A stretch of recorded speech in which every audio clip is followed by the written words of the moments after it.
जय हिंद। स्वागत है आपका लाल लर्निंग एकेडमी में। आइए आज हम पढ़ते हैं कुछ महत्वपूर्ण टॉपिक जो पर्यावरण अध्ययन के अंतर्गत आते हैं। इसमें सम्मिलित है विनिमय, जीवाश्म, खनिज, स्थलमंडल, भूकंप और ज्वालामुखी। ये महत्वपूर्ण टॉपिक हैं जिन पे आज हम चर्चा करेंगे, डिस्कस करेंगे, इनको समझेंगे। इन टॉपिकों पर से सवाल यूपी टेट, सी टेट या फिर सुपर टेट में या अन्य परीक्षाओं में कैसे बनते हैं। तो आपसे निवेदन है कि अभी तक आपने लाल लर्निंग एकेडमी को सब्सक्राइब नहीं किया है तो प्लीज़ सब्सक्राइब कर लें और बेल आइकन को दबा दें। तो चलिए हम अपनी क्लास को आगे बढ़ाते हैं। पहला टॉपिक है विनिमय। विनिमय है क्या? विनिमय है क्या? कुछ लोग विनिमय को व्यापार बोल देते हैं, वो सरासर गलत है। विनिमय एक ऐसी व्यवस्था है जिनमें वस्तुओं का अदला बदली की जाती है। विनिमय के अंतर्गत वस्तुओं की आपस में अदला बदली की जाती है। इसमें करेंसी मतलब रुपयों का लेन देन नहीं होता है, ये करेंसी से लेस होता है। वस्तुओं की अदला बदली, वस्तुओं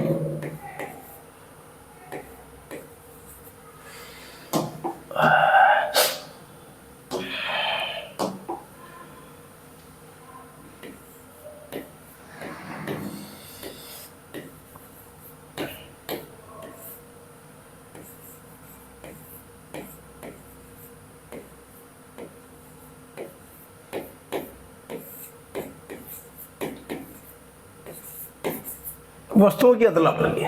साधारणतः विनिमय का अर्थ है वस्तुओं अथवा सेवाओं का आदान प्रदान।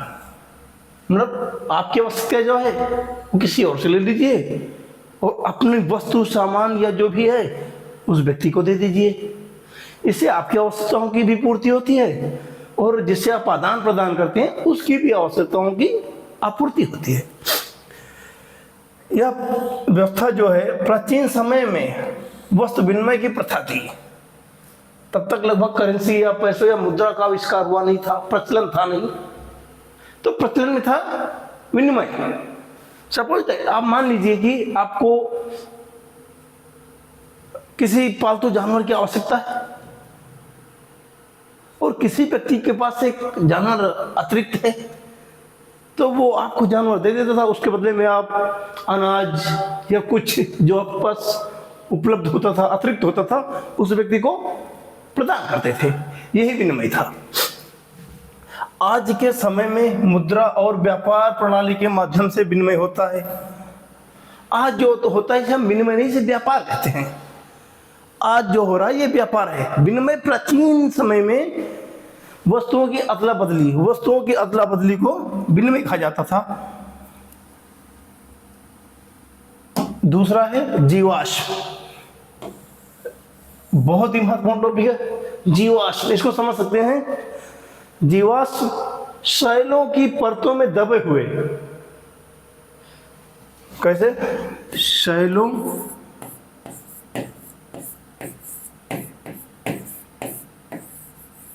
की परतों में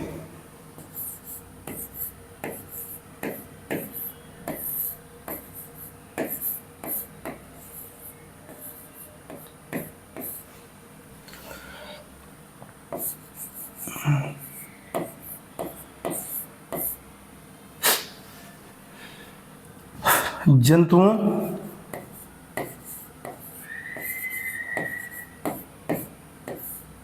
और पौधों के अवशेष।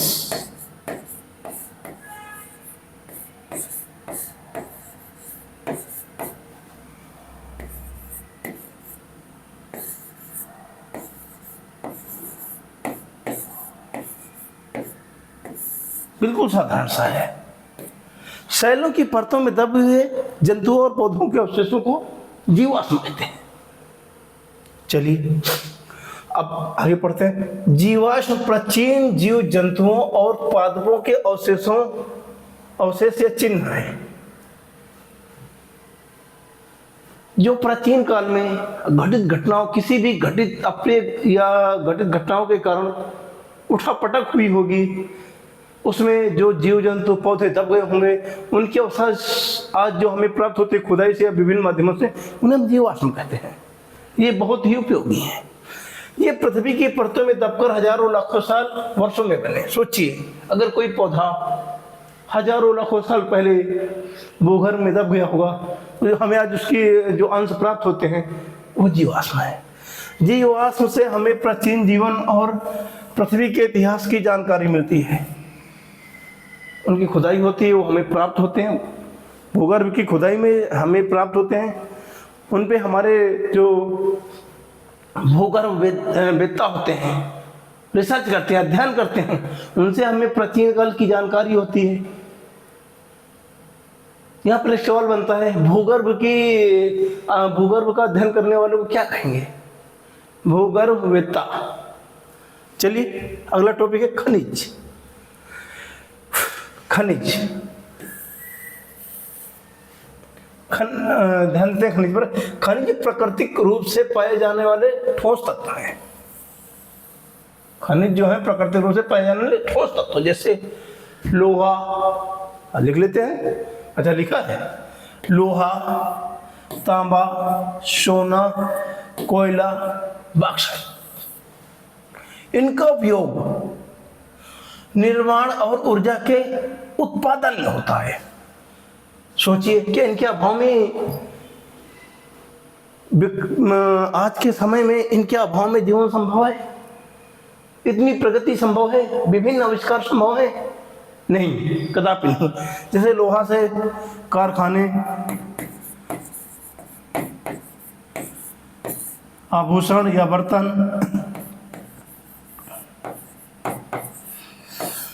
सोना से आभूषण, कोयला से ऊर्जा,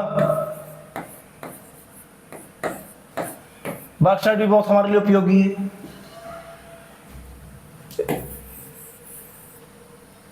सबसे महत्वपूर्ण तत्व तो खनिज, मानव जीवन में खनिज का बहुत ही महत्व है। अगला टॉपिक है स्थल मंडल। ये तो हालांकि आप पढ़ चुके हैं पहले की क्लास में, लेकिन एक समझ लेते हैं।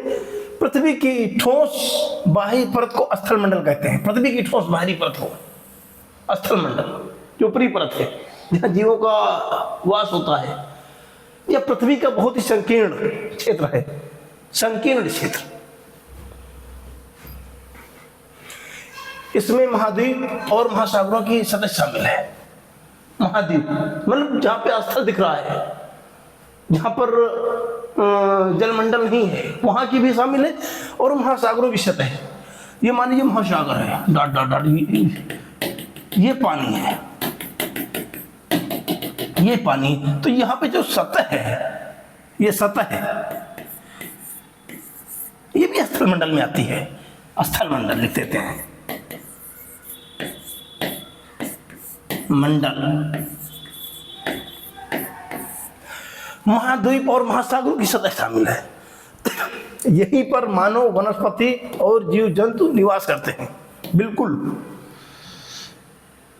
यहां पर मानव, वनस्पतियां पनपती हैं, उगती हैं, और जीव जंतु निवास करते हैं। अगला है बहुत ही महत्वपूर्ण टॉपिक और मानव जनजाति को डराने वाला टॉपिक पढ़ते हैं। पृथ्वी की सतह के नीचे होने वाली हलचलों से भूकंप आता है। अगर आपसे सवाल आता है कि भूकंप कैसे आता है, तो वन लाइनर उत्तर होना चाहिए, पृथ्वी की सतह के नीचे होने वाली हलचलों से भूकंप आता है। जो हलचल मचती है पृथ्वी की निचली सेलों में, परतों में, उससे भूकंप का जन्म होता है। चलिए, यह टेक्टोनिक प्लेटों की हलचल ज्वालामुखी या भ्रंश रेखाओं के कारण होता है। चलिए, अब हम देखते हैं भूकंप से भवन, सड़कें और जीवन को हानि पहुंच सकती है। बिल्कुल, कब पहुंच सकती है? यदि इसकी तीव्रता 2 से कम है।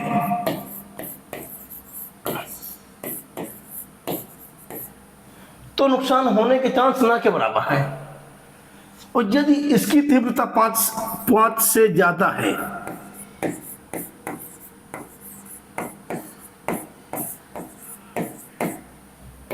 तो ये भयंकर तबाही मचाता है।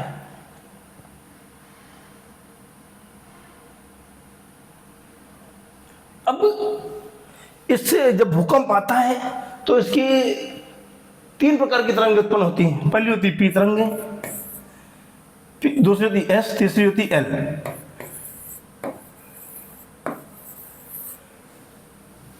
पी एस एल ये तरंगें होती हैं।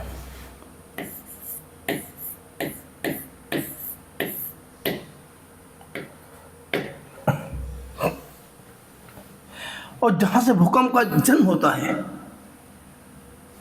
ये मान लीजिए हमारी पृथ्वी है और यहां से इसका जन्म हुआ, तो इसको कहेंगे अधिकेंद्र सॉरी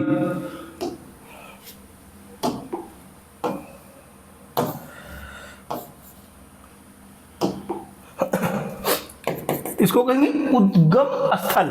यहां से इसका जन्म हुआ है, उद्गम स्थल।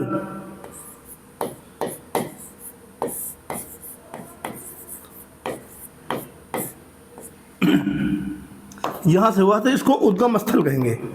और इसके ऊपरी निकटतम ऊपरी सतह को मान लीजिए यहां, इसको हम क्या कहेंगे? अधिकेंद्र। पृथ्वी की नजदीकी ऊपरी सतह को अधिकेंद्र कहते हैं। अब यहां से एक सवाल बनता है कि भुज का भूकंप कब आया था? गुजरात का एक स्थान है भुज, वहां पर एक भूकंप आया था जिसके जो आया था 26 जनवरी 2001। बहुत ही चर्चित भूकंप है, बहुत ही विनाशकारी भूकंप था ये। यहाँ पर मानव और पशु पक्षी अनेक जंतुओं का बहुत ही बुरा हाल हो गया था, बहुत ही नुकसान हो गया था, बहुत से लोग मारे गए थे, बिल्डिंगें, इमारतें, कारखाने भरभरा कर गिर गए थे। बहुत ही विनाशकारी था ये, विनाशकारी कह सकते हैं इसको,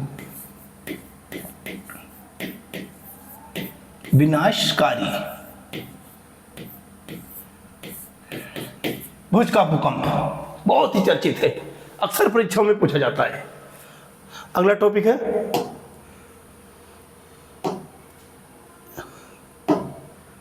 ज्वालामुखी।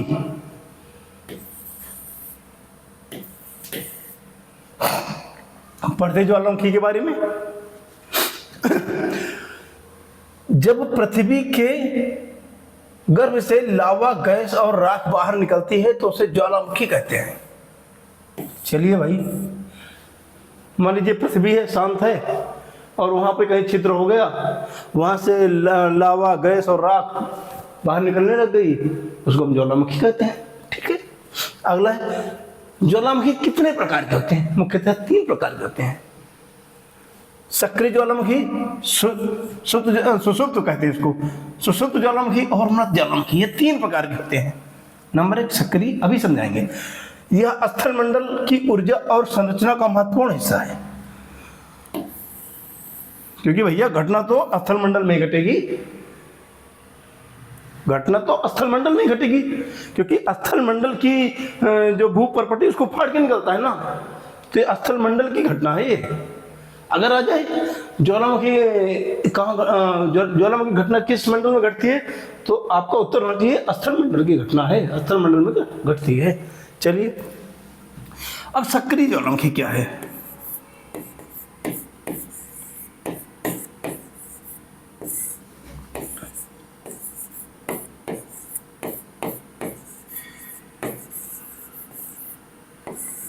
सुषुप्त, यहां सुअर होना चाहिए था, सुषुप्त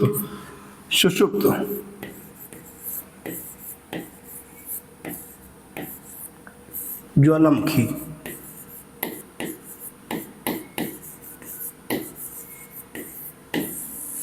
एक होता मृत, ये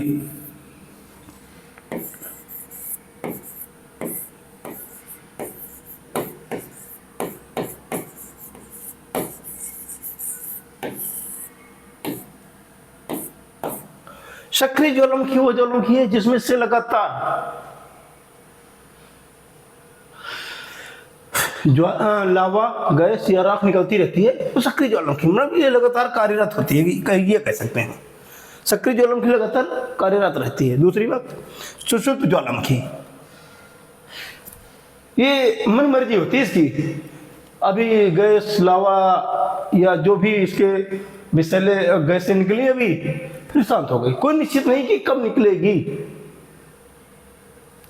ये हो गई हमारी सुषुप्त, मतलब सोती हुई ज्वालामुखी, कब जग जाए इसकी गारंटी नहीं दे सकती। अब तीसरा मृत ज्वालामुखी। मृत ज्वालामुखी वो ज्वालामुखी जो कभी भूतकाल में, मतलब पुराने समय में या इससे पहले, आज से पहले वो सक्रिय थी, लेकिन आज शांत है, मर गई है, एक प्रकार से मृत अवस्था में है, उसे मृत ज्वालामुखी कहते हैं। इसका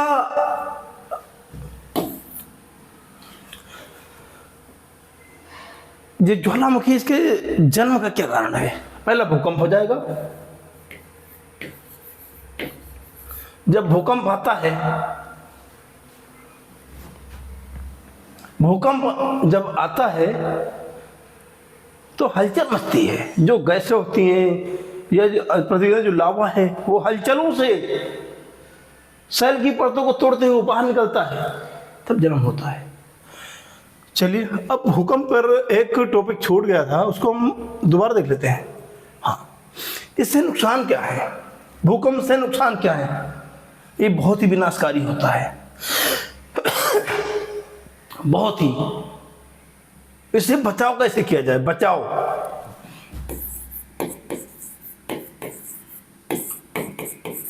भूकंप आए तो आपको एक सुरक्षित जगह ढूंढनी है, वहां छुपना है। जैसे मकान का कोना हो गया, मजबूत टेबल या जिसे मेज कहते हैं, उसके नीचे आप सर को ऐसे कवर करते हुए छुप जाइए। खुले मैदान में चले जाइए आप, पेड़ पौधों के आसपास, बिजली की तारों के आसपास, बिजली के खंभों के आसपास, किसी भी हिलती हुई या कमजोर वस्तु के आसपास नहीं रहना है आपको। भूकंप से बचा जा सकता है। भूकंप जाने के बाद भूकंप के परिणाम देखने को मिलते हैं कि इमारतें ढहना, बिजली के खंभे गिरना, पेड़ पौधे गिरना, तबाही मचना, ये भूकंप के निकलने के जस्ट बाद स्टार्ट होता है। क्योंकि भूकंप आता है तो वस्तुओं को गतिशील कर देता है, परिणाम तो भूकंप आता निकलता जाता है, परिणाम तो उसके बाद देखने को मिलते हैं। चलिए, ज्वालामुखी। तो आज की हमारी क्लास यहीं तक थी। आपसे निवेदन है कि हमारे चैनल को सब्सक्राइब करें और कमेंट में बताएं कि अगला टॉपिक का क्या होना चाहिए। Thank you.